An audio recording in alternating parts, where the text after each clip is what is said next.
are a lot of changes happening within the Charleston County School District, particularly with District 10 in West Ashley. And one parent I talked to says he's not happy.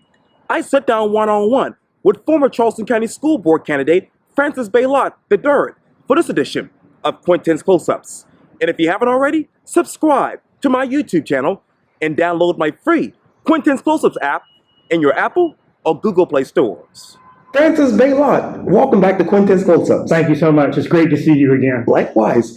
Obviously, you are one of the concerned parents in Charleston County School District's District 10. Yes, sir. And there's so much going on. Oh, my goodness. What is it like to be you as a parent? It is confusing. It's frustrating. And I don't know what's going on from day to day.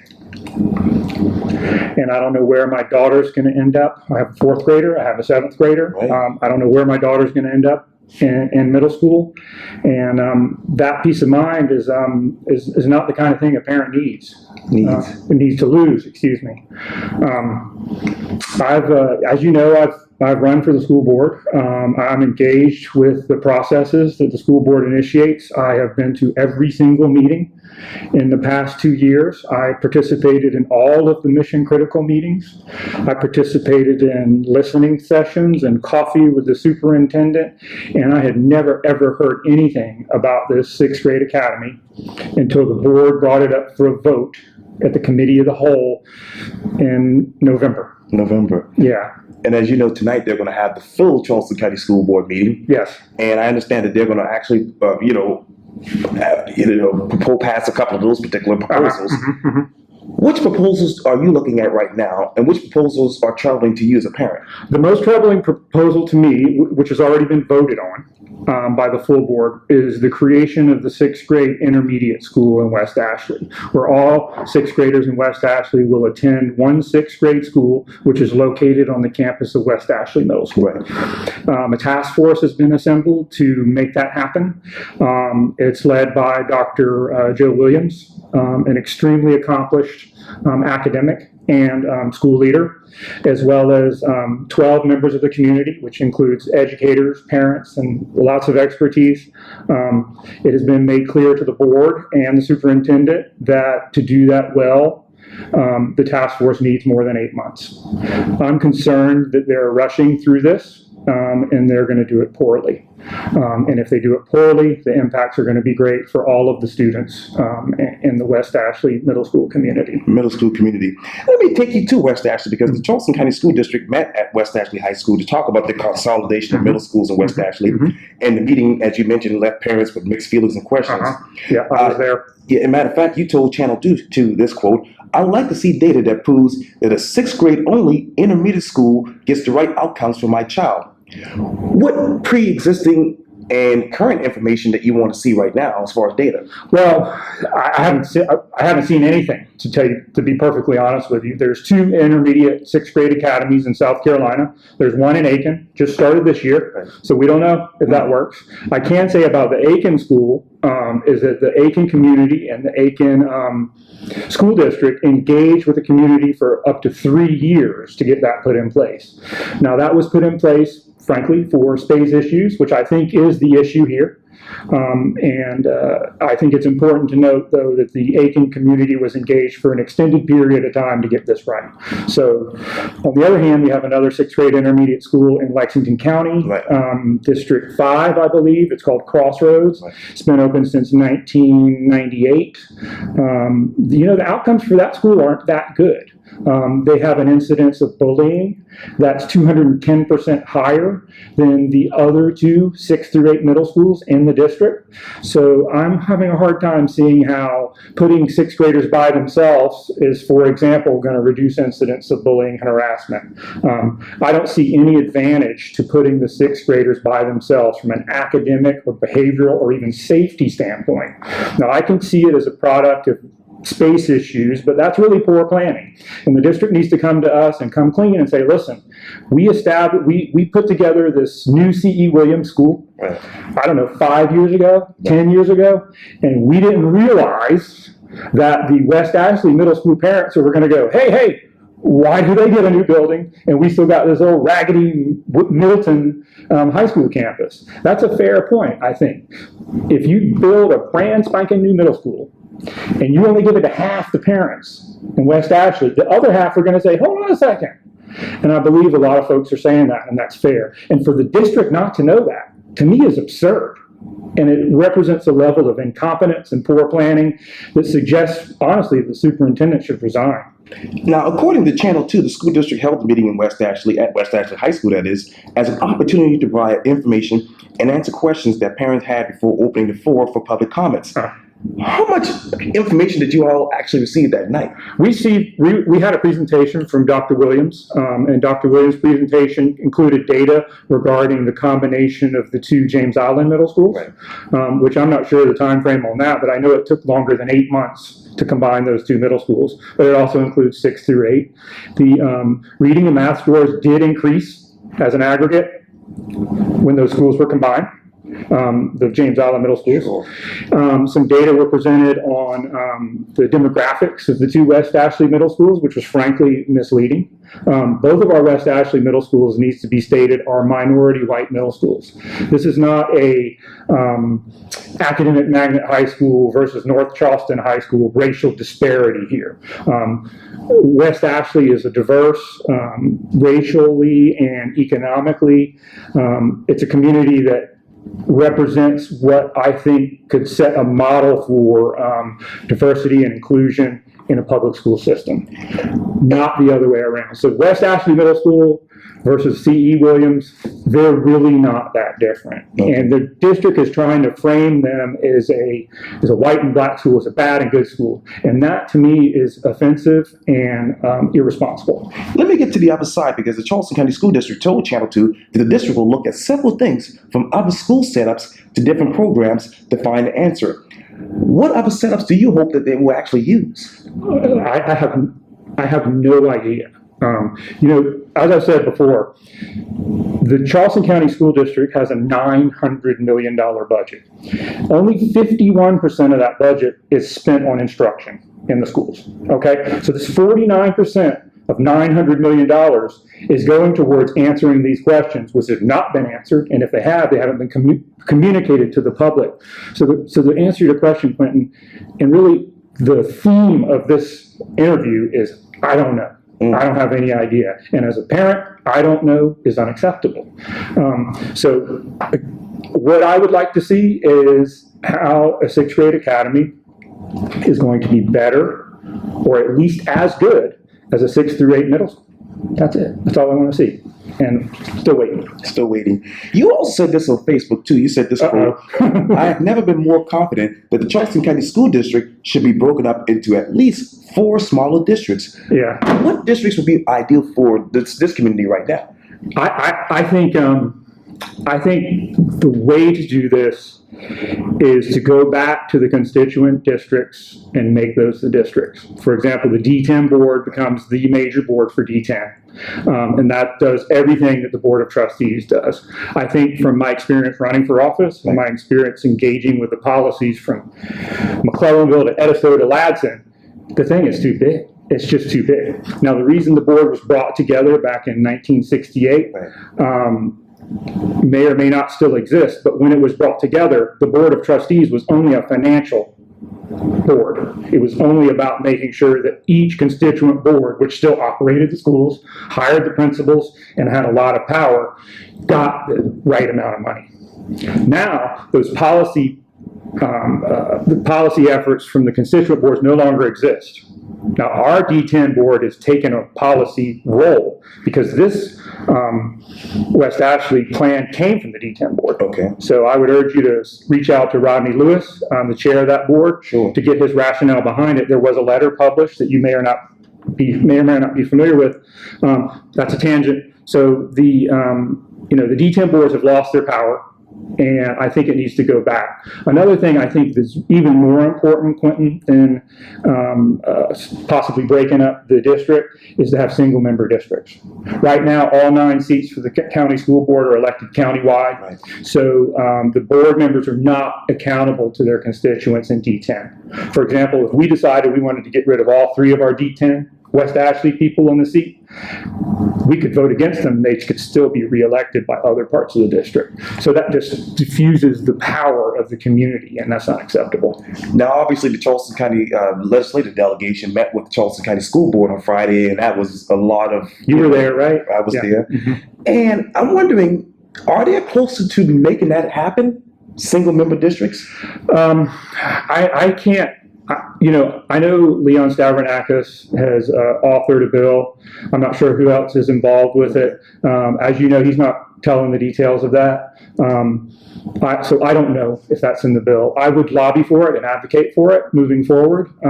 That was going to be my plan over the next year, to try to work on changing the structure of the school district, which I think is at the heart of this problem. But however, after Friday and Saturday, I spoke with my wife, and I've decided to put together a committee to determine whether or not I should run for the school board again in 2020. And I'm inclined to do that, just not 100% sure yet. Okay, you can come back to me and give an exclusive interview.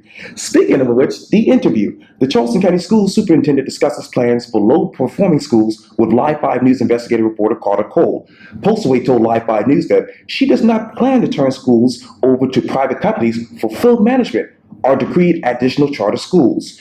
Charleston County School District currently has more than 80 schools and 49,000 students, according to its most recent state report card. 15 students have been identified as the lowest performing in the district, according to Channel 5. 15 schools. That's right. And consistently at the bottom, according to Channel 5, some even qualify for the State Department of Education to take over them. Postaway says despite years of everyone trying, the students in those schools just aren't getting what they need to succeed. The 15 schools involved in this initiative are dubbed acceleration schools. The idea, according to her, is to accelerate learning for students who've fallen dangerously behind. Postaway says a student who enters first grade during the first grade of the year behind will require 20% faster growth than all the other children to make up that 1 year by the end of the 5th grade. Is this status quo? What status quo? What she's talking about? Yes, well, first of all, let me say this without any hesitation or any hyperbolic intention. Dr. Postaway lies. I believe she's a liar. She's lied to me. She's lied to parents. She's lied to other people. I don't believe a word she says. And I'll say right now, if I am elected to the board, the first item I will put on the board in November is to ask for her resignation. Having said that, I'll stand by what Senator Kimpson said on Friday, which is, if you need to bring in private partnerships, and these private partnerships, they're not bringing the money, we're giving them the money. This is coming out of our pot of money for our kids, or it's being given to acceleration partnership companies or nonprofits, whatever. Listen, you can call something a nonprofit all you want, but let me list a couple of nonprofits: the NBA, the NRA, the NFL. Just because you're a nonprofit doesn't mean you can't make a profit, and don't think we don't know that. So if you need to bring in outside folks to run these schools and make them work like they should, then people at 75 Calhoun and members of the board need to resign, because that is an abject failure and no two ways about it. So another thing is, I believe these schools, these 15 schools and other schools, have been systematically neglected over time, intentionally neglected. For what reason, I don't know. But these schools, when she talks about how we've tried, nobody's tried. Please, the majority of the board members right now have been on the board for more than one term. So what have they done? What have they tried? I have never seen anything seriously tried to help Burt, to help Chicora, to help Mary Ford, to help Minnie Hughes, except to close them and to let them suffer. And then when they suffer, they step back and say, look, what are you going to do? We can't help this school. Let's bring in KIC. Let's bring in Rocket Ship. Let's bring in whatever BS LLC that's going to help solve it. And it's just, the community is not buying it.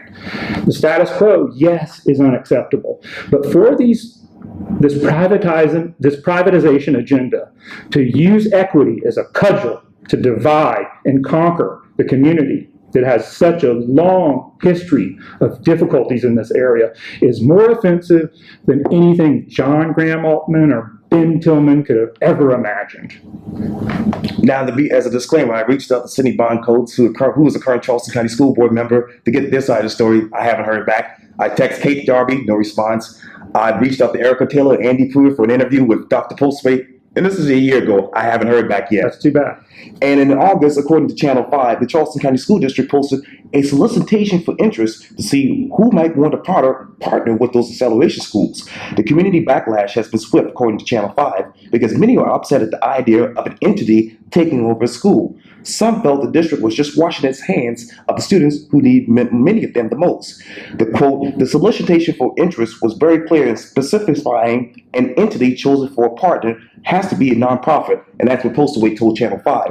She also said this quote, our board is not interested in helping any entity profit off the backs of our children. We would like to dispel the myth that this is going to be some sort of private zone school. That simply isn't the case. We hope to retain 100% of our educators. We certainly will offer any of them contracts, assuming their evaluations are satisfactory. We can't afford to lose one educator. And this might be a basic question, but what is the typical private school zone? First of all, that statement is another misleading, disingenuous statement by somebody who's literally gaslighting the education community.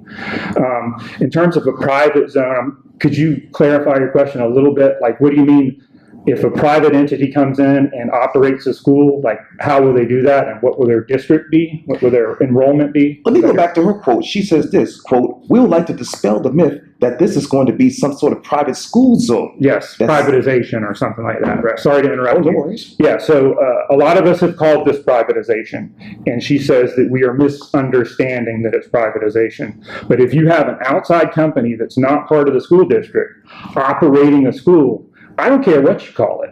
You can call it privatization, you can call it acceleration, you can call it opportunity, whatever buzzword of the month you got, you can call it that. But the bottom line is people that don't work for the district and really aren't, in most cases, from this community are going to come in and take over schools, which have been neglected and ignored for 10, 20, 50 years.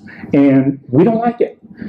For example, just over the weekend, Quintin, we collected over 600 signatures from West Ashley parents to put the brakes on just the West Ashley middle school issue. There's 29, 30 other issues that, to be honest with you, I haven't been able to keep up with. But the West Ashley issue has universal condemnation from the West Ashley community. And that includes all races, all backgrounds, and every kid in every level of school. How many students are they going to lose under this partnership if it were to be approved, that is? The partnership? Yes, sir. I don't know. Again, the thing, I should wear a shirt that says, I don't know, because I don't know. I don't know any of this, and that's not acceptable as a parent. Just tell us. Just come clean and tell us, even if it's not good news. But stop lying to us. And I know, obviously, a lot of people are saying, and this is what I'm hearing from people who are coming to me telling me this, they feel like this is all about Postaway trying to pay back her nonprofit friends. Yeah, is that true? I cannot confirm that that's true, but if somebody drops almost $1 million into election, if somebody spends $5 million lobbying the state government to open up schools of choice in each district, because we used to only have one, now we have an ability to do unlimited for a year, and now they want to have unlimited perpetually. You want a return on your investment. If you're a billionaire who makes your money from finances, you don't spend money unless you expect something. And so what they expect is what? I don't know. But yeah, there's a lot of talk about that. I would like Ben Navarro just to come out and say what he exactly wants to do. Does he want the Meeting Street School to be something that he puts out there and we all replicate? Or does he want the Meeting Street School to take over the school system and be the default high quality school? I just don't know. So yeah, that's a big one. I've met him before, and he seems like a nice guy. He's a very nice guy. And again, what he's done in that school, I've gone to that school, the leadership at those schools are excellent. But the fact of the matter is, why are we not replicating that model? Why is the district unable to replicate that model? I believe they're intentionally not replicating that model, and it might be because they want to extend the franchise of that particular brand. And I would like to get Ben Navarro on to get his side of the story. Certainly Dr. Postaway, she's always welcome. I've said that a million times. Good luck with that. Kate Darby, Cindy Boncoats, all of them. I'm sure you'll get Cindy. Cindy and I disagree on some issues, but Cindy does her homework, and Cindy knows what she's talking about. And I hope you get her on here because she brings the facts. I hope to have them all on here. Yeah. Well, Francis Beylotte Jr., well, the third, I'm sorry. That's okay. Welcome back. Yeah. Thanks a lot, man. And welcome It's always great to see you. Yeah, welcome back to Quintin School Service. Hope to have you soon. Absolutely. Yes, sir. All right.